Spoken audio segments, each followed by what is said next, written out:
Segunda carta de Paulo aos Coríntios, capítulo de número 2, verso 10, diz assim: E a quem perdoardes alguma coisa também eu, porque o que eu também perdoei, se é que tenho perdoado, por amor de vós, o fiz na presença de Cristo, para que não sejamos vencidos por Satanás. Amém? A igreja pode sentar-se com a graça de Deus.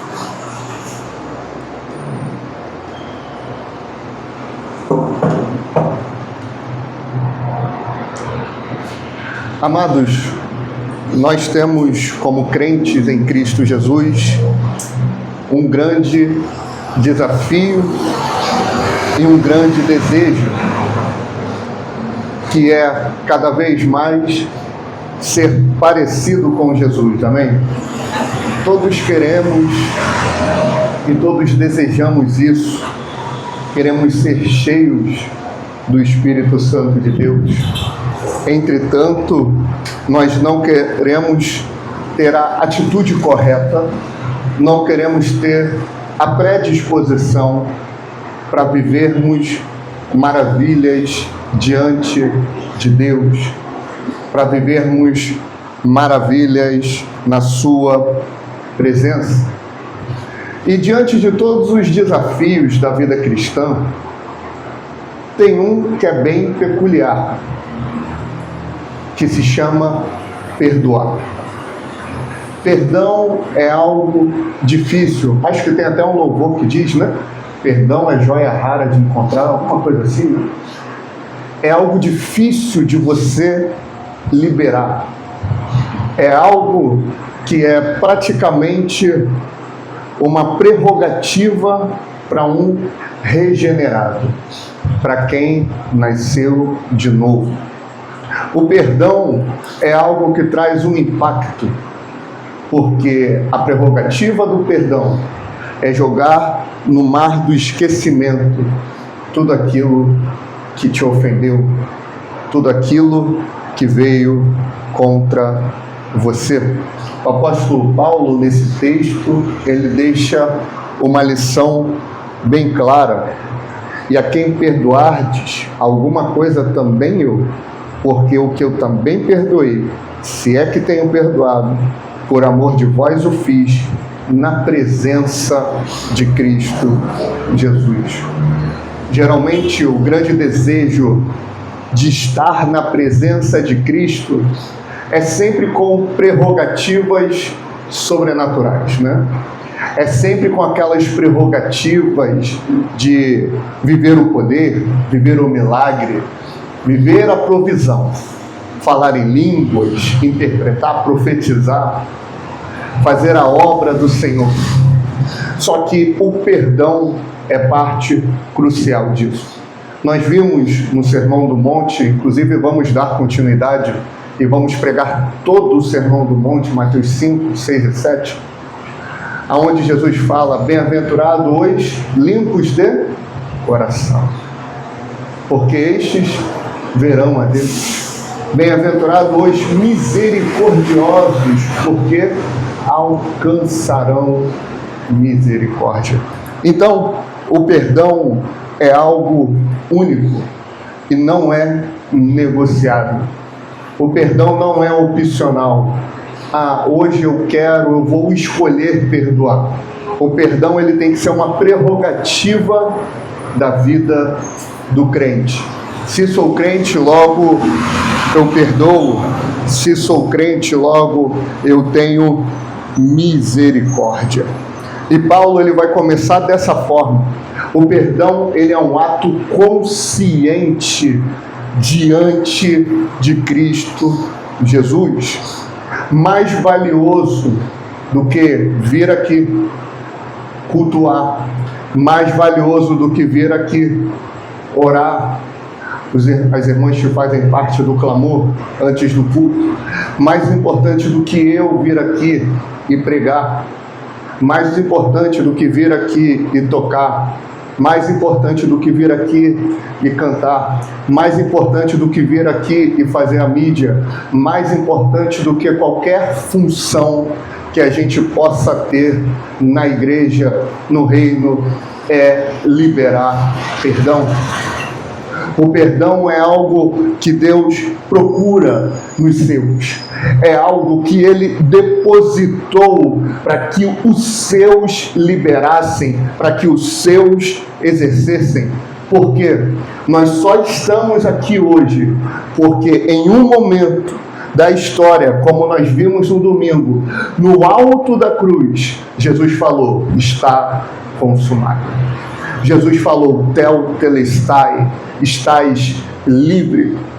Naquele ápice, antes de dar esse brado, ele fala assim: Pai, perdoa-os, porque não sabem o que fazem.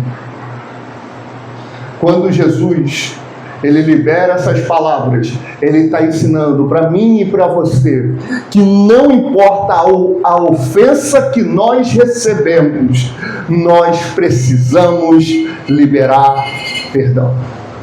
Nós precisamos ter um coração misericordioso, porque lembremos, irmão, Jesus estava diante do povo que o havia cuspido, do povo que o havia caluniado, do povo que o tinha prendido, do povo que ele fez maravilhas, sinais, milagres, coisas únicas que aquele povo ainda não tinha visto. Jesus trouxe esperança para um povo que estava há 400 anos sem ouvir a voz de Deus. Jesus veio, falou não apenas em nome de Deus, mas ele era o próprio Deus falando. Ele fez milagres, ele trouxe libertação. O que era lepra naquela época? A lepra era uma sentença de morte e exclusão eterna. Deixava eles de lado, à deriva. Ora, irmão, Jesus trouxe esperança. E mesmo assim aquele povo o rejeitou. Aquele povo se voltou contra ele. Na cruz, ele tinha todo o direito de clamar por juízo, de decretar juízo e falar: está acabado para vocês. Mas o que ele faz? Ele dá uma lição para a igreja: perdoa. Perdoa-os. Perdoa-os, porque eles não sabem o que fazem. Ele libera perdão sem colocar uma condição. Perdoa. Ele esquece. O perdão, ele supera. O perdão, ele avança. Porque o perdão, ele é libertador. Nós precisamos tirar de dentro de nós toda a raiz de amargura. Porque a raiz de amargura é uma prisão. Quando você não perdoa, você toma café com aquela pessoa que você não perdoa. Quando você não perdoa, você tem ódio dela, você vai almoçar com ela todos os dias. Você vai lanchar com ela todos os dias. Você vai jantar com ela todos os dias. Você vai dormir com ela todos os dias. Como assim, pastor? Essa pessoa mora lá, mora longe, mora em outra cidade, em outro bairro, mas ela vai estar na tua mente, ela vai ocupar a tua mente, a tua alma, porque você vai estar a todo momento pensando nela, você vai estar a todo momento agoniado, querendo, desejando algo negativo para ela. O perdão não é libertador para ela, não, é para você, é para nós. Paulo diz, ele perdoou na presença de Cristo. Nós estamos a todo momento na presença de Deus. Quando temos uma amargura, um ódio, algo contra alguém no nosso coração, Deus está vendo, Deus está sendo testemunha. E o que isso quer dizer, Deus ser testemunha? Ele está olhando para você e falando: mas eu te perdoei. Você fez todo o mal contra mim. Você foi rebelde, você pecou, você errou, e eu te perdoei. Você não era digno de perdão, porque perdão não é liberado para quem é digno. Perdão é liberado por quem é servo. Perdão é liberado por quem nasceu de novo. Perdão é liberado por quem é lavado e remido no sangue do Cordeiro. O perdão é motivado pelo amor uns aos outros. Se nós somos cristãos, nós somos inseridos no corpo de Cristo. Quem foi convertido a Deus não foi chamado para viver em isolamento, não foi chamado para viver apartado, foi chamado para viver no corpo de Cristo como noiva do Cordeiro, foi chamado para viver em comunidade, na família de Deus. Quem é assim entende, quem é crente entende o que é amor incondicional. Nós fazemos o que fazemos primeiramente por amor e adoração a Deus, mas também para a edificação da igreja. Quando nós fizemos a questão dos voluntários aqui na igreja, por que o fizemos? Para aparecer para o pastor? Não foi. Por que fizemos? Para ter um status? Para ter um cargo? Não, não foi. Porque queremos edificar a igreja. Foi por amor à igreja. Foi por amor uns aos outros. É por isso que fazemos isso. Esse amor foi derramado, Paulo fala em Romanos 5, verso 8, que o amor de Deus foi derramado em nós pelo Espírito Santo que nos foi dado. Se tem Espírito Santo, igreja, tem amor. Se tem Espírito Santo, tem perdão. Se não libera perdão e se não tem amor, não tem Espírito. Pode falar em língua, pode marchar, pode profetizar, pode decretar. Não tem Espírito se não tem amor. Não tem Espírito se não tem perdão. Isso precisa ser urgentemente ajustado.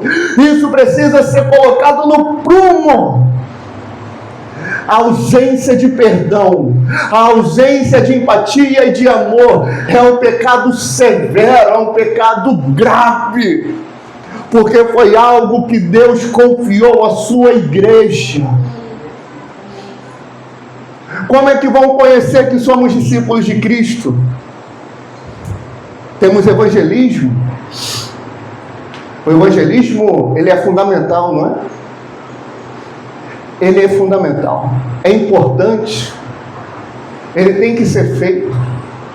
Só que olha só o que Jesus diz em João 13. E nisto conhecerão que vocês são os meus discípulos, quando vos amardes uns aos outros como eu amei vocês. Não é pelo falar em línguas, não é pelos milagres, não é pela sua teologia, não é pelo tanto de versículo que tu sabe de cor, é pelo amor que você tem um pelo outro. Esse é o maior testemunho da igreja de Cristo. É quando você ama, é quando você tem um apreço um pelo outro, e é o mesmo apreço, é o mesmo amor que Cristo teve pela igreja quando ele estava lá na cruz. Aquilo que nós pregamos no domingo, que a Páscoa é trevas, a Páscoa é terror, a Páscoa é Deus irado, derramando toda a justiça contra Cristo. Aquilo ali foi o maior ato de amor que o ser humano poderia ver. Alguém já disse: me mostre o amor. O outro respondeu: olhe para a cruz. A cruz é o maior ato de amor da história. É esse amor que Cristo presenteou à igreja. É um presente. É um presente. É único. E esse amor é banhado do perdão. É banhado do perdão. Por causa de vós, por amor a vós eu perdoei. Porque o perdão, quando liberado, nós conseguimos ter mais uma força, mais uma barreira, mais um modo de resistência contra Satanás. Satanás tem avançado na tua vida? Satanás tem feito uma bagunça? Talvez. E eu digo talvez porque tem outros motivos pelos quais ele faz o que faz, inclusive permissão, autorização e vontade de Deus. Mas um dos motivos pode ser a falta de perdão. Olha a última parte do versículo. Por amor de vós o fiz na presença de Cristo, para que não sejamos vencidos por Satanás. A depender da barreira que está na tua vida, pode ser por falta de liberar o perdão.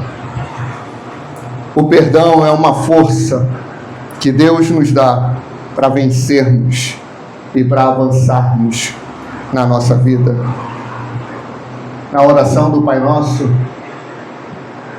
Jesus ensina: orem assim: perdoe as nossas ofensas, assim como nós perdoamos aos nossos devedores. Paulo vai ensinar aos Efésios: não se deixe pôr o sol sobre a sua ira. Vença, não deixe lugar ao diabo. O perdão não é opcional. O perdão é uma consequência natural de sermos perdoados em Cristo Jesus.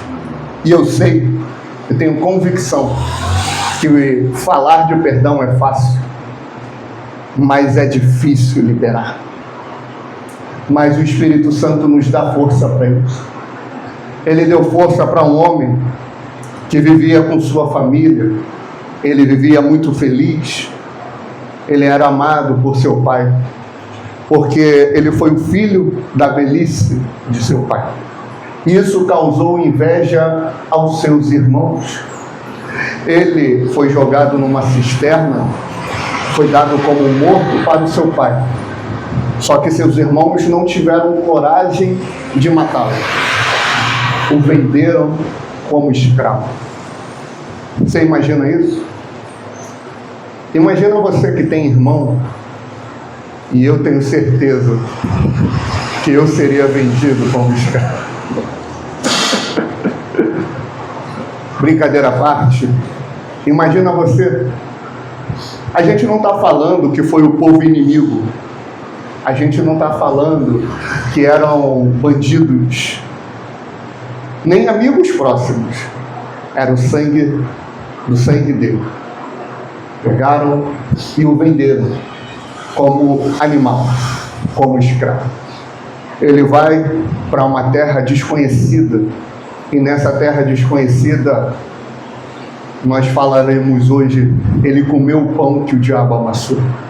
Ele passou guerra, sofrimento, tristeza, abandono, acusação, injúria e difamação. Ele era um homem íntegro e ele foi acusado de ser um mau caráter, de ser um abusador. E ele foi preso injustamente. Eu te pergunto, ele tinha alguma culpa de tudo que ele estava passando? Não. Mas ele permaneceu fiel até o fim. E quando lá na frente, Deus muda o cenário dele e tira ele de escravo prisioneiro e o coloca como o segundo homem mais poderoso do mundo, ele tinha poder e autoridade para se vingar dos seus irmãos. E o que ele faz? Ele libera perdão. Eu poderia estar falando de Jesus. É Jesus, pastor. É Jesus. Jesus é diferente, ele é filho de Deus, mas ele veio como carne. Mas se não quer usar Jesus como exemplo, vamos usar a história de José. José venceu não porque ele era o governador, ou porque ele era o favorito de Deus ou o favorito de seu pai. José venceu porque ele tinha um coração perdoador. Enquanto guardarmos rancores no nosso coração, enquanto nutrirmos ódio, enquanto dentro de nós o nosso inimigo não for apenas Satanás, mas for também carne e sangue, familiares, amigos, parentes, devedores, se for homens e mulheres, nós somos escravos do ódio, nós somos escravos da amargura. Mas quando liberamos perdão, nós não somos vencidos por Satanás. José é um dos vários exemplos que a Bíblia tem. e é um exemplo a ser seguido. Perdoe, libere perdão. Cristo perdoou os nossos pecados na presença do Pai. Agora perdoamos na presença de Cristo. O perdão flui do trono da graça para as nossas vidas. Amém?